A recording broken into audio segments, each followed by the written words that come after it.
Вашему вниманию редкое печатное издание 1902 года «Спутник Покутско-Харьково-Севастопольской железной дороги». Эта книга содержит замечательный описательный материал окрестностей вдоль железной дороги близ станции Константиновка Донецкой области.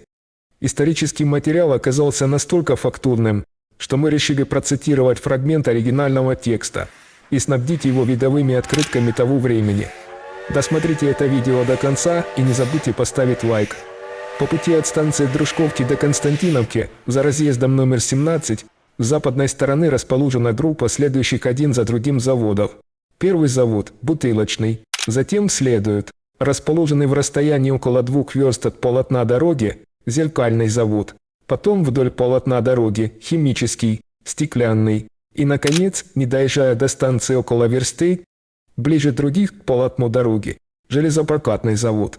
Сказанные заводы принадлежат: железопрокатный – высочайше утвержденному в 1897 году Обществу железопрокатных заводов Константиновки. 3 завода, именно стеклянный, бутылочный и для выделки химических продуктов, Обществу Донецких стеклянных заводов в Сантуриновке. И, наконец, 5-й, зеркальный, принадлежит бельгийскому анонимному обществу зеркальных заводов. Особенно интересен вид этих заводов ночью, когда на протяжении нескольких верст пути все заводские здания и площади при них залиты электрическим светом многочисленных дуговых фонарей. Влево от грунтовой дороги, идущей от станции Константиновки к Стеклянному, остается железопрокатный завод. И затем дорога пролегает по поселку, выстроенному последним заводом для рабочих. Этот поселок по своему устройству представляется средним в сравнении с другими такими же поселками, устраиваемыми заводами в районе Донецкого бассейна. Общий их характер следующий. Каменные или кирпичные дома, в большинстве в один этаж. Каждый дом глухими внутренними стенами из того же материала, как и наружные стены, разделен на несколько квартир, начиная от 2 до 8 в одном доме. Наименьшие квартиры состоят из 2 комнат, большей и меньшей и кухни. Сколько бы ни было квартир в доме, двор один, на службы и летние кухни, где они существуют, полагаются до каждой квартиры отдельно. Каждая квартира имеет особый ход, не сообщающийся с ходами других. Квартиры в 3, 4 и более комнат имеют 2 хода. По улице все дома обсаживаются деревьями или имеют палисадники. Разведение огородов и посадка деревьев во дворах предоставлены желающим. Улицы большинства поселков освещаются электричеством. Заводские поселки по однообразию внешнего вида домов, различаемых только по номерам, и вследствие еще слабо развившейся зелени, по своей монотонности напоминают бывшие военные поселения. С той только разницей, что представляют более тесные группы, и дома не вытянуты в правильной линии вдоль единственной улицы, как это было в военных поселениях. Стеклянное производство. Как стеклянные, так и бутылочные заводы. Первый, изготовляющий лишь оконное прозрачное и матовое стекло, а второй – бутылки, по размерам своего производства представляются единственными большими заводами подобного рода в Екатеринославской губернии. Достаточно сказать, что в стеклянном заводе здание, соединяющее 2 бассейна для выплавки стекла, имеет около 150 сажень длины. В этом здании помещаются во всю его длину правильные печи, в которые поступают выдутые цилиндры и откуда выходят листы стекла.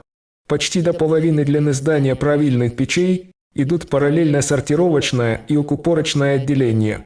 Обществу Донецких стеклянных заводов принадлежит близ Константиновки в собственность 100 десятин земли, из которой заводскими зданиями 3 заводов и домами для квартир занято около 80 десятин. Значительное пространство занято парком, разбитым в треугольнике, образуемым заводами общества и полотном железной дороги. На земле общества помещается большая больница для пользования больных, поступающих в нее со всех находящихся при станции Константиновки 5 заводов. Больница выстроена и содержится на общие средства заводов. При больнице несколько врачей, так как каждое общество имеет врача, обязанного пользовать больных на заводе амбулаторно и лечить поступающих в больницу.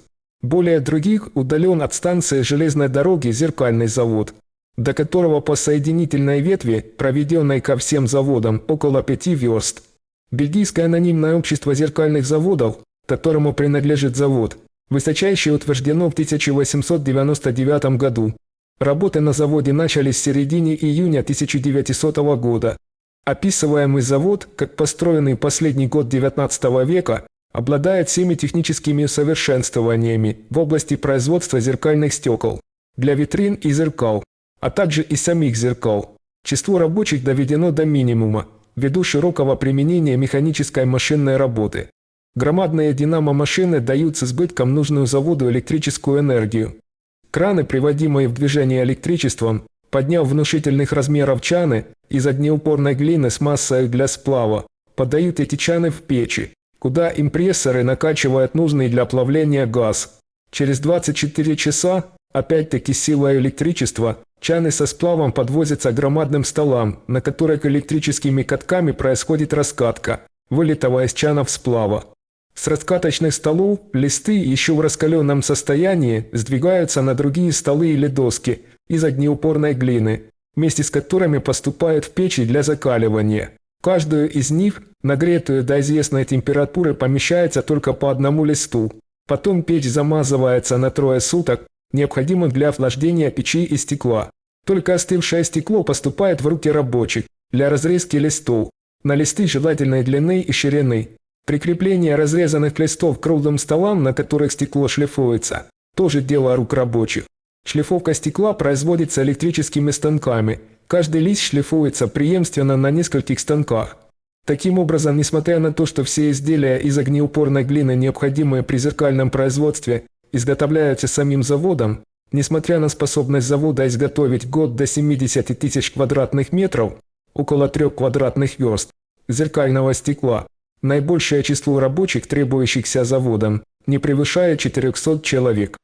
Отойдя от станции Константиновка, имея на 13-й версте станцию Делеевку, поезд останавливается на 167-й версте от Лозовой, у станции Никитовки.